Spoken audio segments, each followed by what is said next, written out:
자, 우리 연제고등학교 3학년 여러분, 안녕하세요. 이번 주에도 선생님과 함께 온라인 수업을 진행해 보도록 하겠습니다.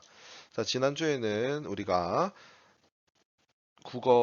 수능 국어 영역의 구성과 대비법, 그리고 3학년 국어 수업이 어떻게 진행되는지에 대해서 간단하게 오리엔테이션을 해봤다면, 이번 시간에는 본격적으로 우리가 가장 좀 중요하게 다뤄야 될 이 독서 영역을 어떻게 준비하면 좋을지, 독서의 스케일이라는 제목으로 함께 수업을 진행해 보도록 하겠습니다.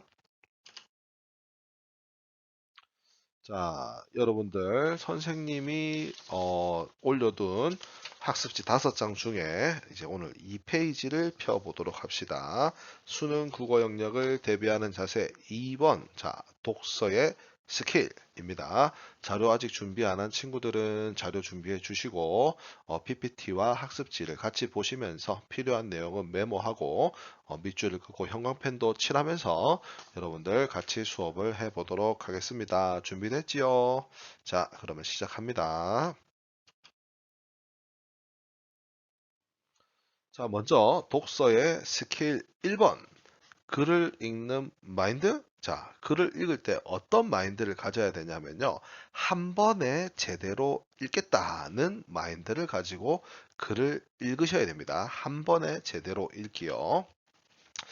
어, 이 독서 지문하고 그 문학 지문하고 조금 달라요. 문학 지문 같은 경우에는 그 소설 같은 경우에는 읽는 시간이 조금 필요한데 사실 시는 읽는 시간은 많이 걸리지 않잖아요. 그런데 독서 지문들은 모두 다 글이 길어요.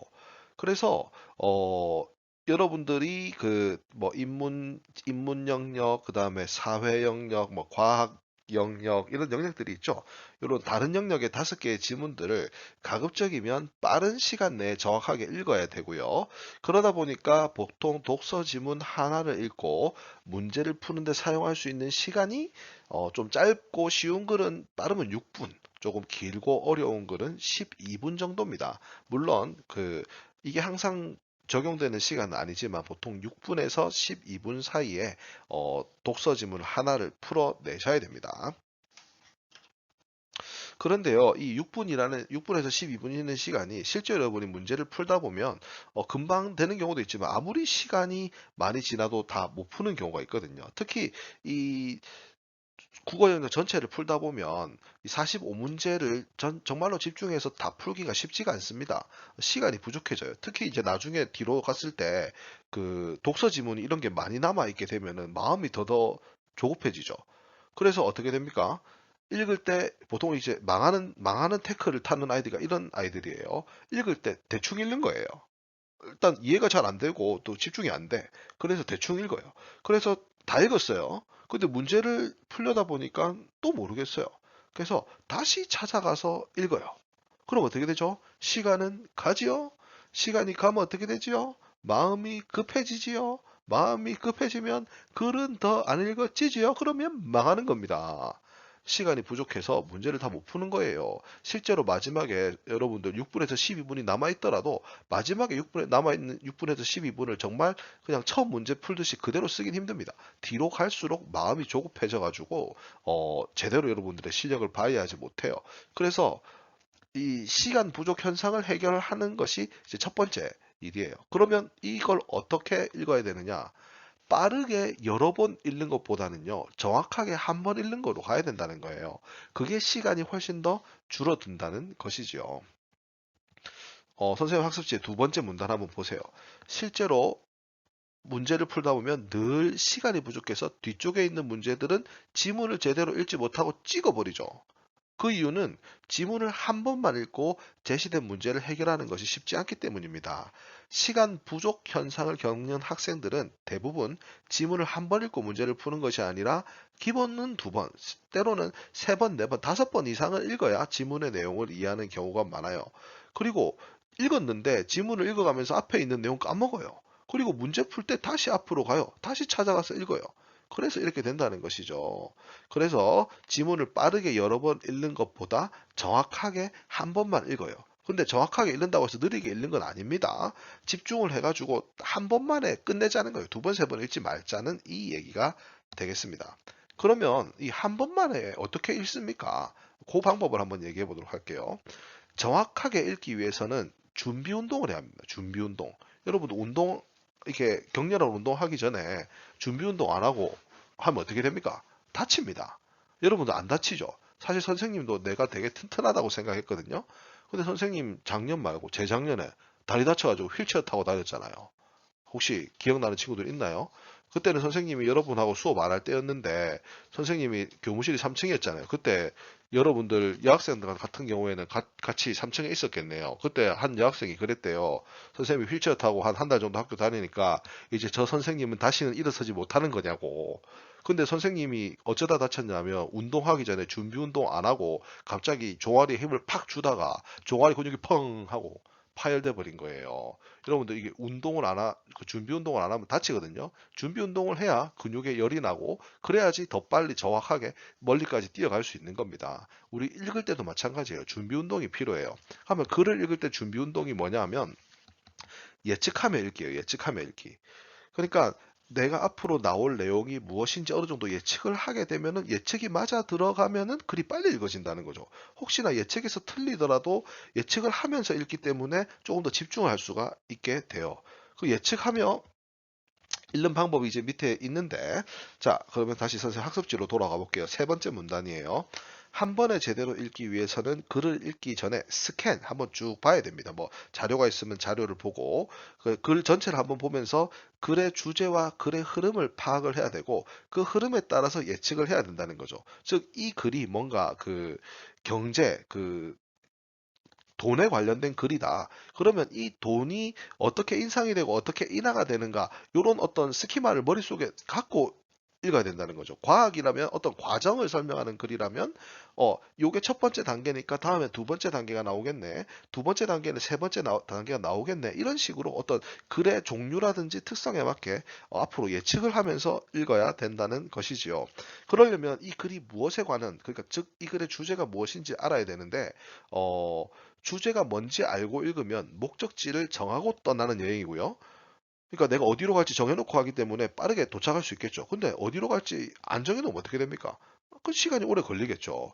그래서 글의 주제를 스캔을 통해서 파악하고 그 주제를 바탕으로 예측하면서 읽어야 되는데 사실 그 주제라는 것이 글을 다 읽어야 제대로 알 수 있는 거잖아요. 그럼 도대체 이 그래 주제를 바탕으로 예측하며 읽는다는 건 알겠는데 글을 읽기도 다 전에 어떻게 그 주제라는 걸 파악할 수가 있습니까? 자, 그것에 대한 설명입니다. 여러분들 독서 지문에 나오는 글은 대부분 설명문이 아니면 논설문이에요. 어떤 정보를 전달하는 글이거나 아니면 어떤 사람이 자신의 그 생각을 주장하는 글인데요. 설명문이나 논설문의 특징이 뭐냐면 대부분 첫 번째 문단에 화제라는 게 있어요. 화제, 주제 말고요. 화제라는 게 뭐냐면 글의 이야기거리, 그러니까 이 글이 무엇에 관한 글인가예요. 이 글이 운동에 관한 글인 건지, 이 글이 행성에 관한 글인 건지, 아니면 이 글이 경제에 관한 글인 건지, 아니면 뭐 이 글이 무슨 음표에 관한 것인지, 이런 것들이 나오는데, 이게 제목하고도 밀접한 관련이 있어요. 근데 독서 지문에서 제목을 주는 건 아니잖아요. 그래서 글쓴이가 그 설명문이나 논설문을 쓰는 사람이 자신의 생각을 이야기 형태로 나가는 것을 글이라고 한다면 그 이야기의 핵심이 화제예요. 그러니까 나는 축구에 대해서 쓰겠다고 하면 그 축구가 화제예요. 그러니까 주제랑은 달라요. 뭐 축구를 잘하는 방법 이러면 주제입니다. 근데 축구를 잘하는 방법의 화제는 뭐죠? 축구입니다. 축구.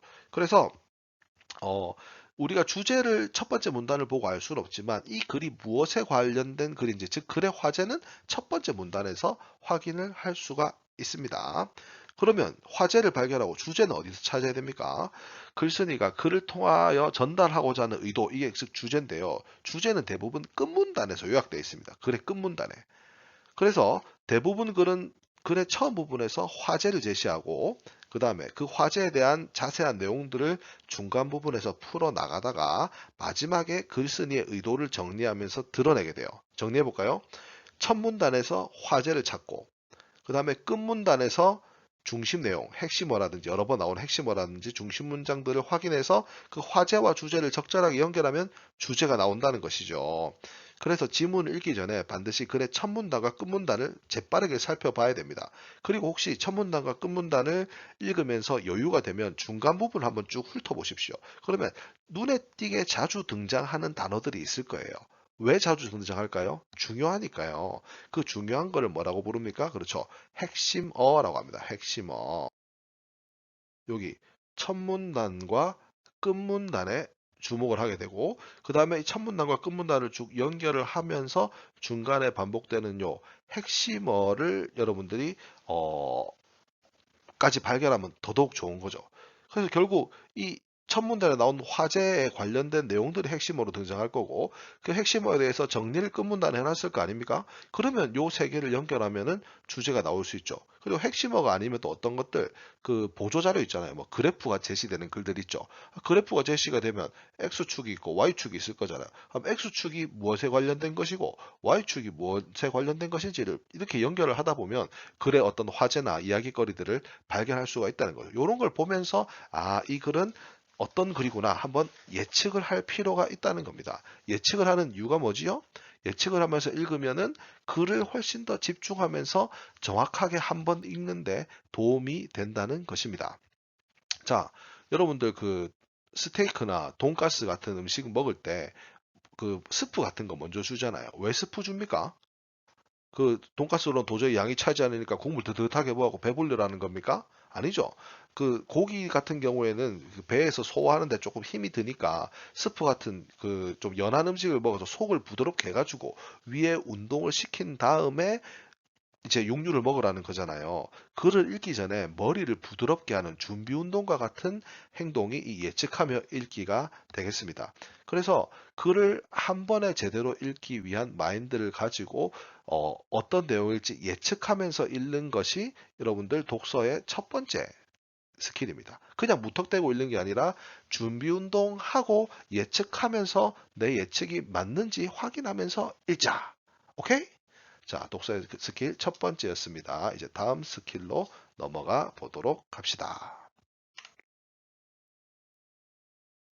자, 독서의 스킬 두 번째가 되겠습니다. 두 번째 스킬이 뭐죠? 뭡니까? 내가 읽은 자 흔적을 남겨라 하는 겁니다. 흔적. 여러분들 그 작년에 선생님이랑 수업하면서 여러분들 뭐 문제 풀어보라고 하고 선생님이 한 바퀴 돌아다니다 보면 너무 깨끗하게 읽는 학생들이 있어요. 완전 백지 상태로 완전 순결 순백 그 자체로 그 문제를 놔두는 친구들이 있는데 그거 안 좋습니다. 내가 읽은 흔적을 남겨야 됩니다. 그렇다고 또 너무 진하게 더럽게 남기면 안 됩니다. 내가 나중에 내가 갔다 온 흔적을 볼 수 있게끔 좀 감성을 가지고 인스타 감성으로 여러분들 좀 흔적을 남겨주셔야 되겠습니다. 깔끔하고 좀 이렇게 엣지 있게. 자, 그러면 어떻게 흔적을 남겨야 될지 가봅시다. 여러분들 그 수학 문제 풀 때 암산으로만 푸는 친구들 잘 없잖아요. 근데 국어 문제는 너무 그 깨끗하게 푸는 친구들이 많다는 얘기지요. 여러분 실제로 보세요. 글 읽다가 문제 가는데 이거 아까 내봤는데 이거 아까 나왔는데 그럴 때 표시를 해놓은 친구들은 빨리 표시에 찾아가서 단서를 찾아낼 수 있고 표시를 안 한 친구들은 어떻게 됩니까?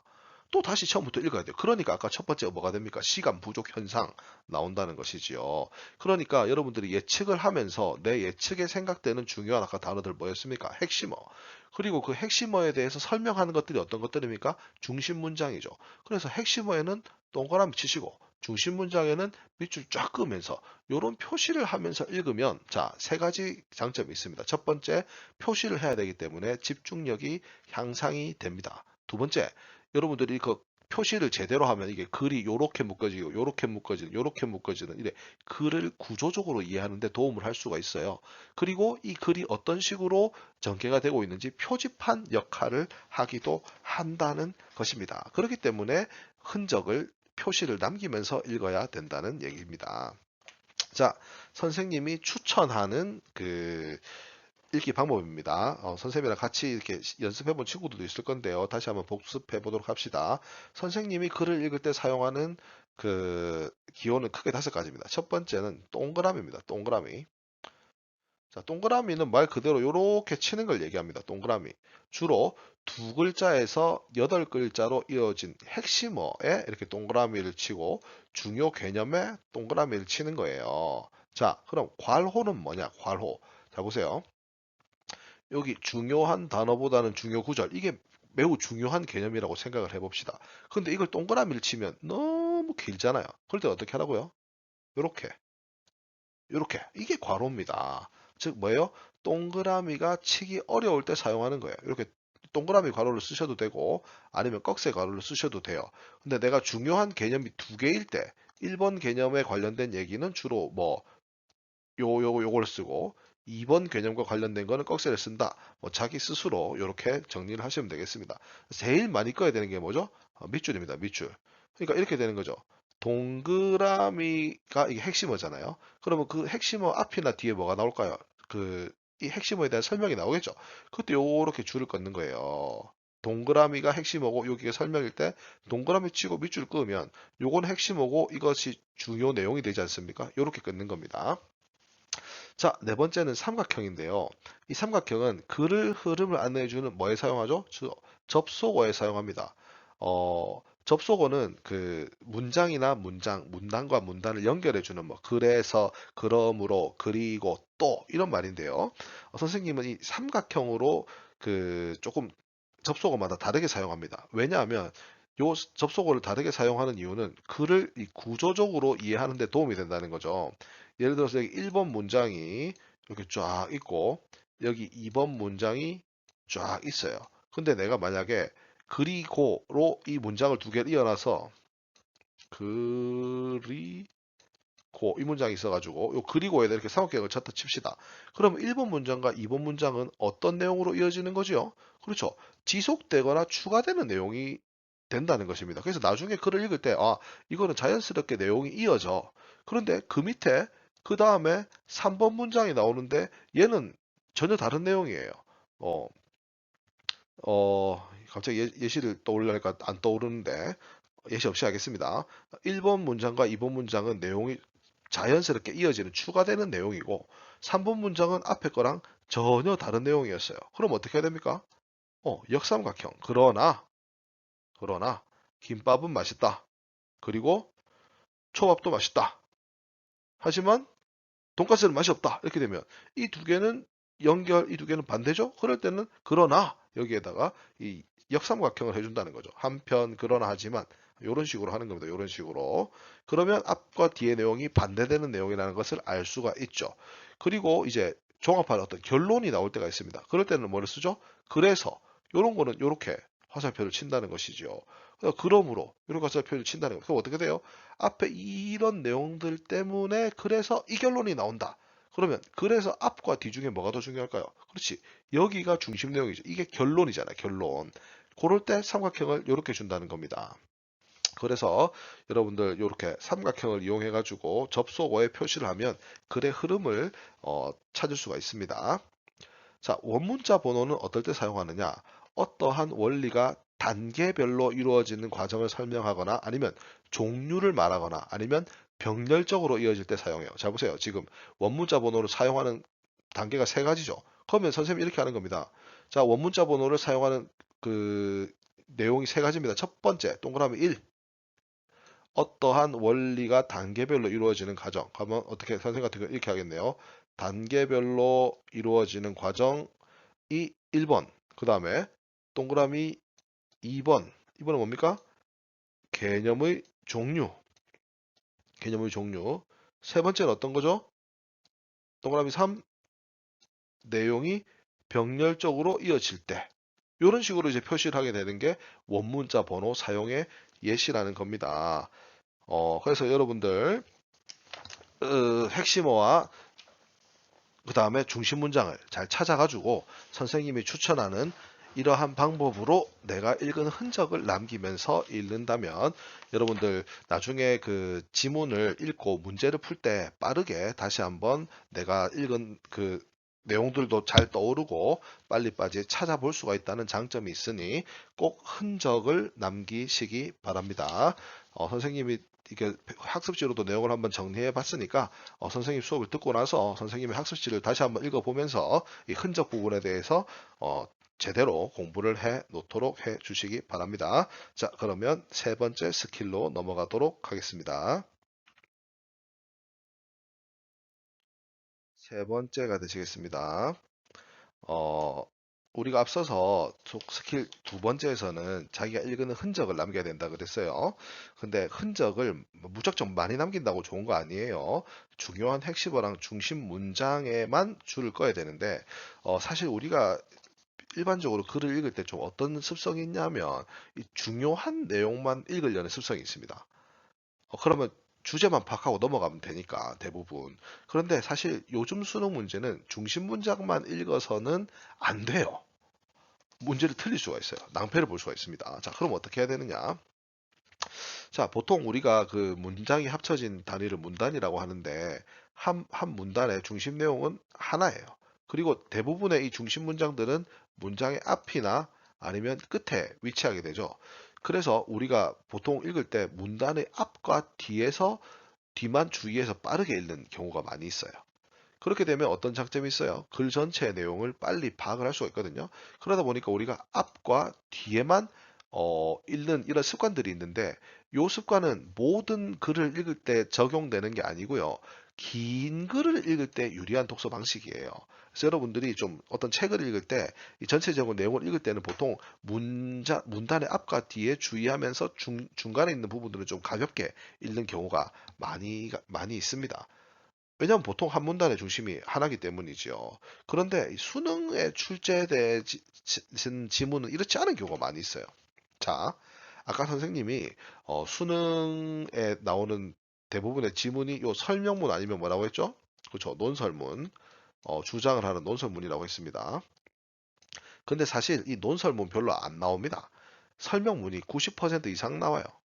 왜 그러느냐 하면 수능 같은 문제는 그 국가적인 시험이잖아요.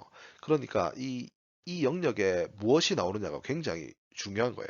정치적인 이슈라든지 아니면은 조금 학자들끼리 의견이 갈리는 부분들을 출제를 해버리게 되면 혹은 사회적으로 지탄을 받는 어떤 도덕적으로 문제가 있는 작가의 작품이 실리게 되면 출제진들을 굉장히 곤란하거든요. 요새 뭐 국민청원 가장 요새 최근에 이슈가 된 국민청원이 그 뭐야 그 텔레그램 N번방 박사 이거잖아요. 300만 명이 넘게 청원을 했다고 하더라고요. 그러면 그렇게 막 이렇게 사람들이 문제가 되고 이런 것들을 문제를 삼으면 어떻게 되죠? 그게 가장 그 최악은 이제 수능 문제가 이게 적절치 못해서 뭐 취소가 된다가 뭐 그래 돼 버리면 굉장히 문제가 복잡해지죠. 그래서 출제를 하는 사람들은 대부분 문제가 없게끔 출제를 하려고 해요. 그러다 보니까 논설문이 어떤 겁니까? 어떤 개인의 주장을 얘기하는 거잖아요. 그러니까 이런 주장을 얘기하면은 한 사람의 이야기이기 때문에 그 뭐라고 해야 될까? 공격당하기가 쉬워요. 근데 설명문은 어떻습니까? 객관적인 사실을 전달하는 거죠. 그러니까 공격당할 확률이 적어요. 그렇다 보니까 설명문이 절대적으로 많이 출제될 수가 밖에 없습니다. 근데 설명문은 어떤 특징이 있습니까? 이게 만약에 글이라고 치면 논설문은 처음에 내가 이제 뭐 말할 거다. 그 다음에 내 주장이 왜 맞는지 이렇게 이유 쭉 설명하고 그 다음에 결론 이렇게 설명하는 게 논설문이잖아요. 근데 설명문은 나 지금부터 이거에 대해서 설명한다. 자, 이거는 요런 특징이 있고 요런 특징이 있고 요런 특징이 있고 요런 특징이 있어. 그러니까 앞으로 이런 거 잘 알고 쓰자. 뭐 이런 식으로 설명문 나오잖아요. 요게 뭡니까? 이걸 병렬이라고 하죠. 동등한 위치의 내용이 나열되는 거. 그러니까 여기서 제일 중요한 내용은 뭡니까? 1, 2, 3, 4번 중에. 없지. 이것도 중요하고 이것도 중요하고 이것도 중요하고 이것도 중요한 거야. 그러니까 중심 문장이라는 게 가장 중요한 내용이라는 게 있어요? 없어요. 그게 뭐예요? 병렬식이에요. 그리고 이게 한 문단이라면 설명문 같은 경우는 이 중간 부분에 중요한 내용이 들어갈 수도 있다는 거예요.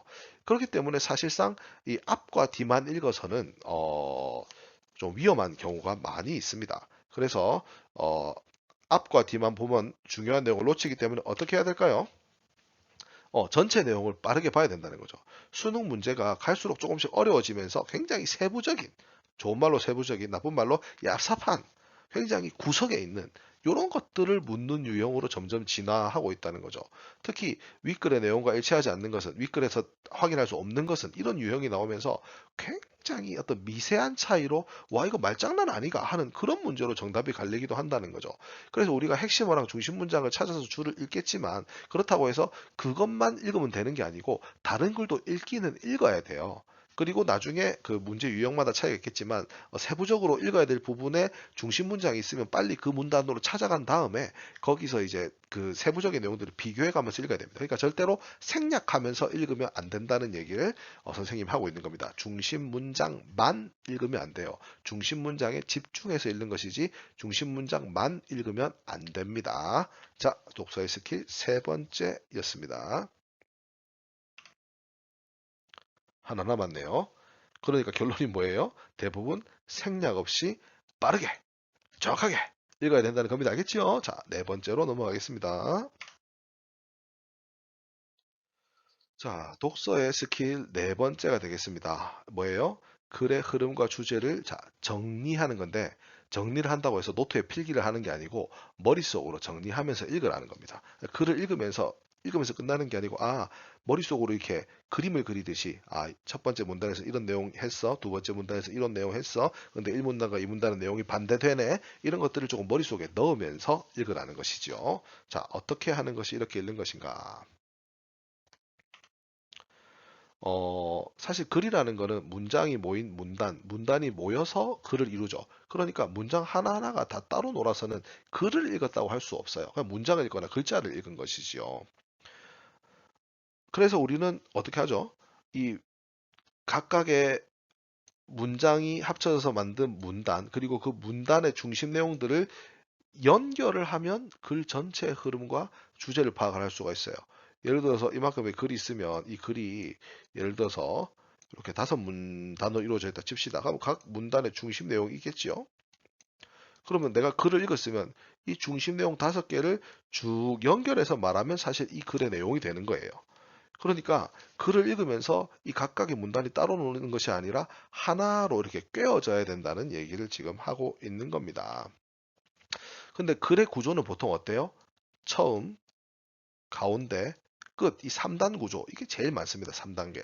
그렇기 때문에 처음 부분이 어디까지인지, 가운데 부분이 어디까지인지, 끝이 어디까지인지 이런 구조들을 조금 생각하면서 읽을 필요가 있어요. 물론 설명문 같은 경우에 이게 그 글의 일부분만 떼와가지고 이 처음, 가운데, 끝이 없을 수도 있긴 합니다. 뭐 끝이 존재하지 않는 글도 있습니다. 근데 그런 것들도 뭐예요? 이 흐름을 파악하면서 읽다 보면 파악이 되는 거예요. 글의 내용에 따라서 이 다양한 구조가 나올 수 있다는 건 기본적으로 3단계인데, 요 3단계 안에 내용이 여러 개가 있을 수 있다는 거죠. 예를 들면 뭐 요렇게 하나의 문단 안에 세 개의 문단이 포함되는 이런 상하 관계가 나올 수도 있고, 또는 이거랑 이거는 반대가 되는 이런 내용이 이렇게 나올 수도 있죠. 예를 들어서 이게 뭐 처음 부분은 1문단이라 치고 이게 2번, 3번, 4번, 5번 요런 구조는 뭐예요? 2번 안에 3, 4, 5가 세부적으로 들어가는 구조죠. 근데 예를 들어서 2문단, 3문단, 4문단, 5문단 이렇게 나오면 뭡니까?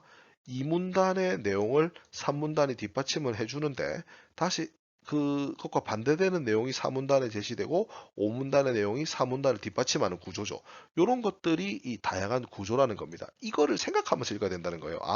이 글은 그림으로 그리자면 이런 식으로 돼 있구나. 그래서 이렇게 묻는 뭐 문제, 내신 문제 풀어본 적 있잖아요. 특히 이 가운데 부분, 이 부분이 어떻게 구성되어 있는지를 파악하는 것이 여러분들 글을 읽으면서 해야 되는 네 번째 스킬이라는 겁니다. 그러니까 각 문단의 중심 내용을 요약하는 연습. 그러니까 내가 독해력이 떨어지는 사람들은 이 글을 읽고 이 글의 내용을 한 문장으로 한번 요약하는 연습을 해보세요. 요게 독해력 늘리는 방법이에요. 그리고 이걸 요약하면, 예를 들어서 다섯 개 문단이 있으면 이 각 문단마다 중심 문장, 중심 내용이 하나씩 나오겠죠? 그걸 먼저 요약을 하세요. 그 다음에 얘들끼리 어떤 관계가 있는지 한번 생각을 해보세요. 그러면은 글 전체의 흐름이 파악이 가능한 겁니다. 이게 바로 뭐죠? 독해 연습이에요. 그래서 처음부터 바로 문제를 푸는 것도 좋지만 내가 아무리 문제를 많이 풀어도 좀 실력이 오르지 않는다는 친구들은 요 독서의 스킬 4번을 연습하는 것이 중요합니다. 그래서 지문 읽고 문제 풀지 말고 지문을 읽고 옆에다 노트 하나 펴놓고 있잖아요. 이런 식으로 한번 해보세요. 예를 들어서 이게 너무 공간이 작네요. 이 칠판이 있어야 되는데 다른 색깔로 한번 해볼까? 어이, 어휴, 보세요. 예를 들어서 여기에 이렇게 지문이 있잖아요. 가면 독해 연습할 때 여기다 노트, 여러분 노트를 펴라는 말입니다. 노트. 가면 여기 지문이 이렇게 5개, 3, 4, 하나, 둘, 셋, 넷, 5개 이렇게 있죠. 그럼 얘가 1, 2, 3, 4, 5문단이잖아요. 그러면 여기 노트에다 1문단 중심 내용 요약, 2문단 중심 내용 요약, 3문단 중심 내용 요약 이렇게 해보라는 겁니다. 4문단 이렇게 각각의 문단의 중심 내용을 요약해보고 이것들끼리 어떤 관계인가를 정리하는 게 이런 그림을 그려보라는 거예요. 자, 처음 1번, 그 다음에 끝 5번. 그런데 이거 읽어보니까 2문단의 내용을 3문단이 뒷받침을 해주는데 4문단은 2문단하고 반대되는 내용이구나. 그리고 이게 처음, 가운데, 끝이구나. 요게 요런 연습이 뭐죠? 이 글의 흐름과 주제를 정리하면서 읽는 연습이에요. 그래서 요 연습하고 요 연습을 여러 번 하면 뭐가 올라가요? 독해력이 올라가요. 독해력. 요게 독해 연습입니다. 이게 되는 사람들이 사실 문제를 푸는 거예요. 급하니까 문제부터 푸는데 문제가 잘 안 풀리는 사람들은 문제만 풀지 말고 천천히 가도 되니까 이 연습부터 좀 해보세요. 그런데 이게 뭡니까? 그 수능 문제 나왔을 때 우리가 이렇게 노트 펴놓고 이렇게 그림 그릴 수가 없잖아요. 그래서 어떻게 돼요? 읽으면서 자연스럽게 요 작업이 되는 단계로 도달하는 것이 독서의 스킬 4번이 완성되는 단계입니다. 요까지가 되면 여러분들 사실 굉장히 이제 고급 그 리더가 되는 거죠. 리더. 그 L 말고 R 리더. 잘 읽는 사람, 좋은 독자가 되는 거예요. 그래서 여러분이 독서의 스킬 4번도 상당히 중요하니까, 자동으로 되는 단계로 도달하는 것을 목표로 해두고 여러분들이 개별적으로 이런 연습 한번 해 보시기를 바랍니다. 잘 하실 수 있겠죠? 자, 독서의 스킬 4번 마무리합니다. 자, 드디어 마지막 5번째 스킬입니다. 뭐 스킬이라고 말하기도 조금 애매한데요. 요 네. 결국은 문제를 풀기 위한 독해임을 명심하라는 겁니다. 여러분들이 수능 지문을 읽으면서 뭐 깊은 상식을 얻고 막 시에 감동해서 수능 풀다가 눈물을 줄줄 흘리고 이게 목표가 아니잖아요.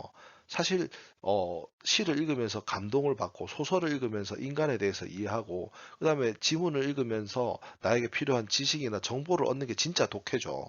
하지만 그런 독해를 여러분들이 잘 하는지를 테스트하는 것이 국어 영역이지 않습니까? 그래서 국어 영역을 풀 때 눈물을 흘리는 게 목표가 아니에요. 뭐가 목표예요? 네, 문제 푸는 게 목표입니다. 그래서 이 수능을 읽을 때는 내가 지금 문제를 풀고 있다는 사실을 꼭 기억할 필요가 있어요. 이 말이 무슨 말이냐면 글을 완벽하게 이해하고 가야겠다는 욕심을 버려라는 겁니다. 사실 선생님도 여러분하고 같이 수업해봤지만 과학 지문, 일부 과학 지문, 재작년이었나요? 국어 30번 문제였나요? 굉장히 물리 문제된 적 있었잖아요. 그리고 또 뭐 통화 가치가 내려가면 환율이 올라가고 막 이런 거 있죠. 경제 지문. 이런 것들은 사실 선생님들이 읽어도 이해하기 어려운 경우가 많습니다. 근데 문제는 뭐냐면요. 그래, 이해했어요. 내가 한 30분 투자해서 드디어 이거를 이해했어요. 그럼 박수 쳐줄 것 같습니까? 30분이나 썼는데? 아니라는 겁니다.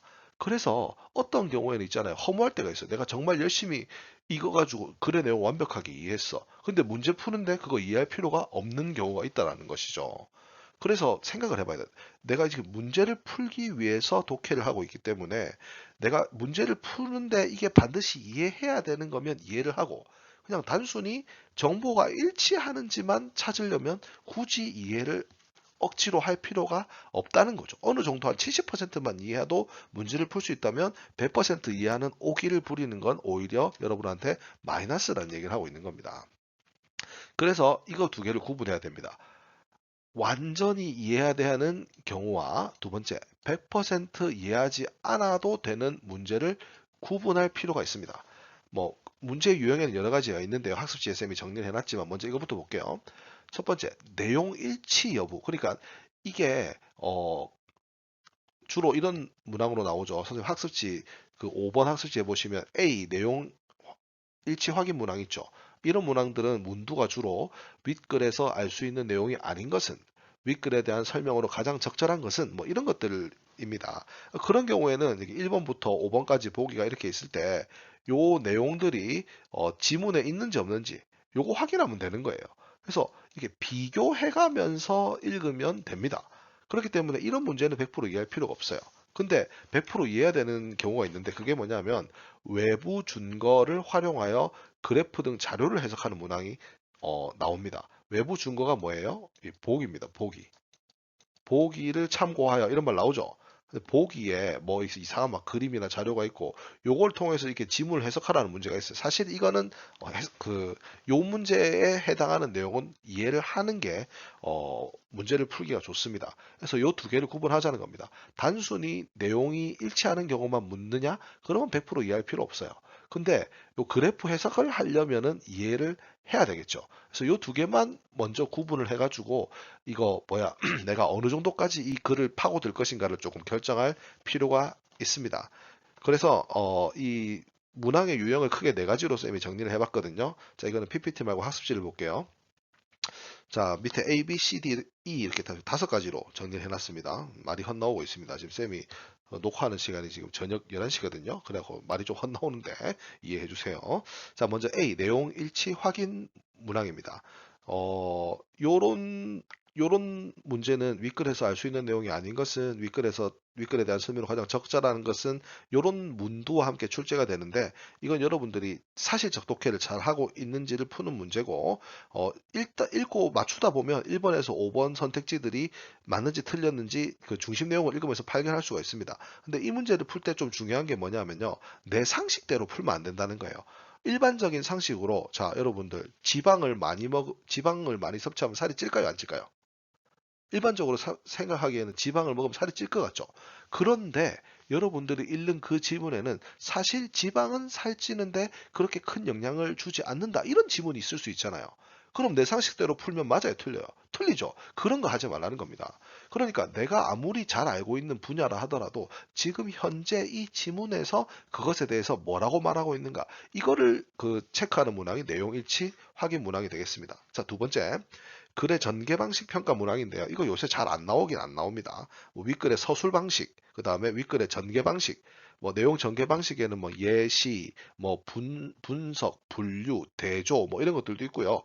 요즘에는 그런 어떤 표준화된 전개 방식보다는 뭐 이 글은 경제 문제에 대해서 학자들의 의견을 비교하면서 설명하고 있다. 뭐 역사적인 흐름을 통시적으로 설명하고 있다. 뭐 공시적인 관점에서 여러 가지 학자들의 견해를 비교하고 있다. 뭐 이런 것들이 그 1, 2, 3, 4, 5번 보기로 나오는 그런 문제들이에요. 이런 문제를 읽을 때는 글의 내용도 중요하지만 글이 어떻게 흐름을 이어가는지 그걸 파악하는 게 중요하거든요. 아까 독서의 스킬 4번이 뭐였어요? 4번.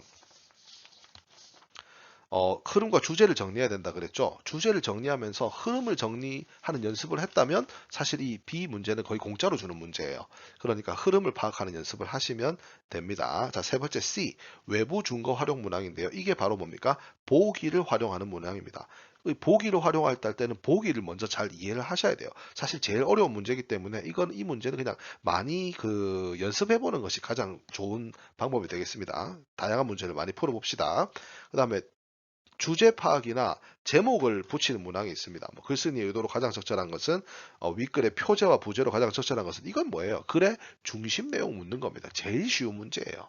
그러니까 글 전체를 제대로 읽기만 했다면 여러분들이 쉽게 풀 수 있는데 중요한 거는 제목을 붙이는 문제가 나왔을 때 이거 맞다 바로 찾지 말고요. 나오는 내용을 전부 다 포괄하는 게 제목이거든요. 그래서 빠지는 내용이 없는지 체크할 필요가 한번 있습니다. 나중에 이런 문제 유형이 나오면 실제로 연습을 해보도록 합시다. 그리고 아주 가끔 나오는 문제인데요. 단어의 의미, 단어 뜻이나 아니면 고사성어 묻는 문제 있죠. 뭐 이거는 사실 독해랑 직접적인 관련이 있는 게 아니라 단어의 의미를 여러분들이 읽으면서 좀 의미를 유추해낼 수 있는가. 그리고 고사성어 같은 경우에는 사실 여러분이 문제 나올 때마다 따로 정리해 두는 방법 외에는 크게 대비할 수 있는 방법이 없습니다. 독서 문제는 크게 이렇게 5가지 유형으로 출제가 되고 있고 사실상 A 유형과 C 유형이 가장 많이 나오는 유형이 되겠습니다. 다시 한번 선생님의 강의를 읽어보시고 그 다음에 학습지도 한번 읽어보시면서 각 유형별로 여러분들 대비 방법을 잘 정리해 두시면 좋겠습니다. 독서의 스킬 5번째 마무리합니다. 자, 여러분, 선생님이랑 이번 시간에는 같이 독서라는 과목을 어떻게 조금 접근해야 되는가에 관한 이론적인 설명을 해 보았습니다. 사실 이 이론적인 설명은 이제 가장 기본이고 이제 이걸 바탕으로 여러분들이랑 선생님이 직접 만나서 이 지문 하나하나를 이제 선생님이 이렇게 얘기했던 방법을 사용해서 읽는 연습을 하셔야 됩니다. 근데 여러분 지금 사실 코로나 때문에 뭐 집에 계속 있잖아요. 요 시간에 여러분들이 좀 문제집이나 아니면은 여러분들 그 교육과정 평가원에 들어가가지고 지난 수능 문제를 다운받아서 한번 풀어보십시오. 공짜로 다 다운받을 수 있거든요. 이 시간을 죽이지 마시고 이 시간을 여러분들이 잘 사용한다면 사실 굉장히 여러분들에게 도움이 될 겁니다. 사실 요즘 그 걱정하고 있는 게 이 재수생들이 문제인데 재수생들은 이미 1년 동안 공부를 한번 다 해봤잖아요.